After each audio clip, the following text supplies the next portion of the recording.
안녕하세요. IM투자증권의 김동섭 이사입니다. 오늘 새벽에 끝난 미국, 이제 새로운 지역으로 개척하는 장이 시작이 됐죠. 장중한 때 14,280대까지도 갔던 상황이었습니다.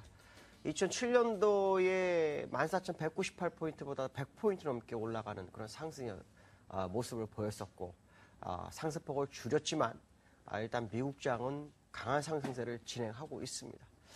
미국이 이제 상승하는 거에 대해서 여러 가지 의견이 있습니다. 워렌 버핏 같은 사람들은 아직도 더 주식이 더 매력 있다라는 얘기를 합니다. 1달러짜리를 80센트에 살 수 있다면 얼마나 싼 것이냐라는 얘기를 하면서 주가가 아주 저평가됐다는 것을 언급하고 있고요. 또 몇몇 사람들은 지금 시장이 고점일 수 있다라는 얘기를 하고 있고, 이번 고점에서 흔들리게 되면 주가는 어마어마하게 빠질 거다라고 하는 사람도 있습니다. 뭐 마크 파버나 이런 사람들이 거의 다 그렇고 있죠. 근데 시장 상승이라는 것은 항상 앞으로 다가올 경기에 대한 기대 심리가 반영이 되고 있죠. 미국 같은 경우는 주택 경기하고 고용이 개선되고 있습니다. 물론 고용이 아직도 실업률로 봤을 때는 7.9%이기 때문에 이것으로 본다 그러면 고용이 개선된 것은 아니죠. 그러나 그 기대 심리가 시장에 많이 반영된 것으로 보이고 있고요. 또 지표 중에서도 ISM 비제조업 지수가 상당히 괜찮게 나오면서 시장의 방향성을 이끌어주는 그런 상황이었다라고 보시면 될 것 같습니다. 그럼 미국은 왜 상승하느냐라고 본다면 지금 결국 유동성이 시장을 움직이고 있는 거죠. 예전에 미국에서 3차 양적, 4차 양적까지 진행하면서 시장에 3조 달러를 풀어줬는데 이 돈이 결국 주식시장으로 들어와서 주식시장의 방향성을 제시해주고 있다라고 보시면 맞을 거다라고 판단하고 있습니다. 추가적인 경기 부양책이 있을까?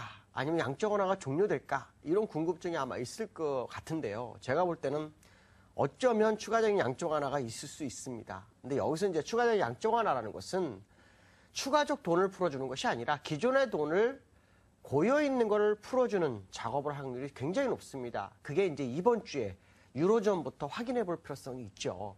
유로존을 보시면 이번 주에 ECB 통화정책회의와 영란회의가 있습니다. 여기에서 예금금리를 마이너스로 이끌어내는지를 확인하셔야 됩니다. 왜 그러냐면 엔화 약세에 대비해서 시장이 반응을 보일 수 있거든요. 지금 엔화 약세 때문에 유로존의 프랑스라든가 이런 나라들은 수출 경기가 굉장히 안 좋은 상황입니다. 그렇기 때문에 프랑스에서도 ECB가 적어도 예금금리나 은행금리를 낮춰줘야 된다라는 얘기를 했었는데 거기에 대해서 ECB 콘스탄치오 부총재가 그 언급을 한번 했었거든요. 그 이후에 지금 통화정책회의는 이번 주가 시작입니다.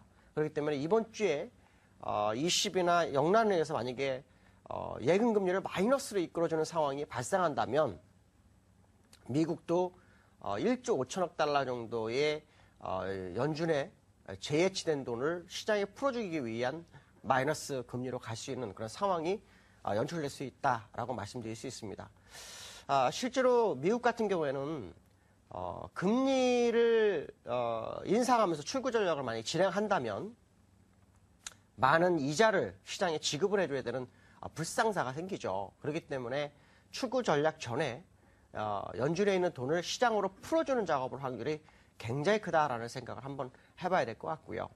자, 그 다음에 지금 유로존에서는 계속해서 그 이탈리아 문제가 시장의 화두입니다. 그러나 이탈리아 문제를 크게 염두를 안 하고 있는 것이 시장의 모습이기 때문에 일단 재선거가 끝난 후에 방향성을 좀 보시는 게 맞고요. 앞에서 말씀드린 것처럼 ECB 통화정책회의를 유심히 관찰해야 된다라고 말씀드릴 수 있습니다. 자, 그 다음에 아시아로 온다면 중국인데요. 중국이 지금 전인대 얘기가 나오는데 거기서 주택정책, 신구 5조라 그러죠. 이게 이제 어떻게 될지를 봐야 됩니다.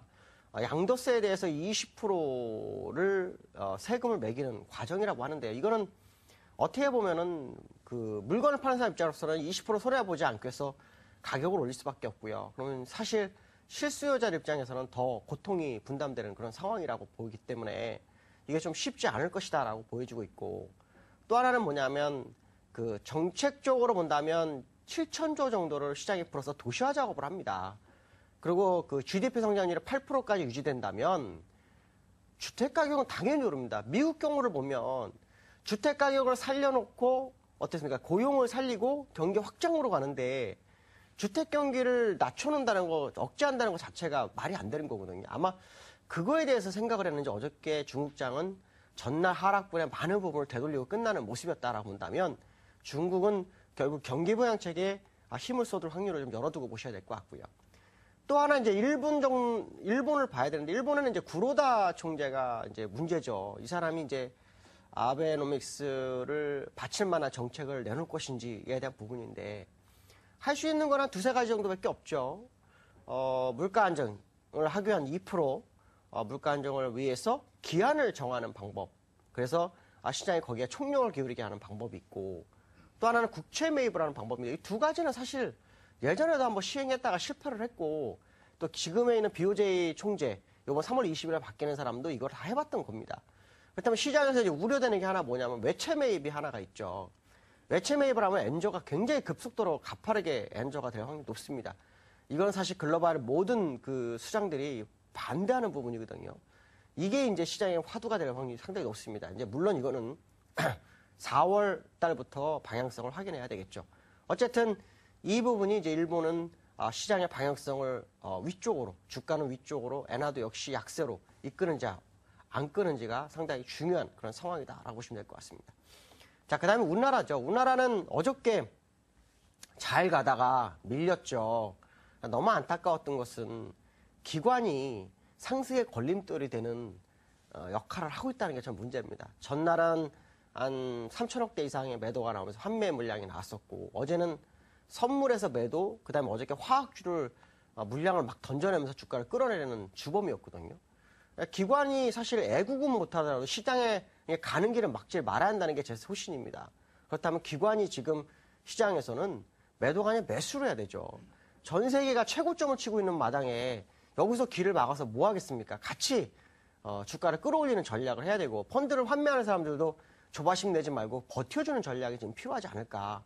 사실 외국인이 선물에서 매도가 있지만 그렇게 수량으로 많지 않은 거 봤을 때 언제든지 터닝포인트에서 주가를 위로 끌어올릴 수 있는 그런 자리라고 본다면 지금은 견디는 것이 맞지 않을까라고 판단하고 있습니다.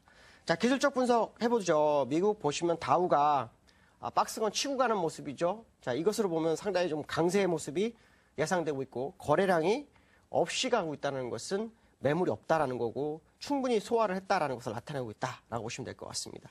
그다음에 영국을 제가 이 윗꼬리 부분을 메워주러 갈 거다 하는데 거의 다 메웠죠. 자, 그다음에 프랑스입니다. 프랑스도 역시 쳐 올리는 모습이 나오면서 시장의 방향성을 완전히 제시해주는 모습이고요. 자, 우리나라가 오늘 이제 가려면 2042포인트를 돌파하는지 이게 포인트가 될 확률이 상당히 높다라고 보시면 될 것 같습니다. 자, 우리나라가 다른 나라하고 좀 어려운 상황이지만 그래도 결국은 커플링이 될 거다라고 본다면 힘들어도 버티는 전략 필요하지 않을까 생각이 듭니다. 자, 오늘도 즐거운 하루 되시고 승리한 하루 되시기 바라겠습니다. 여기까지 하겠습니다. 감사합니다.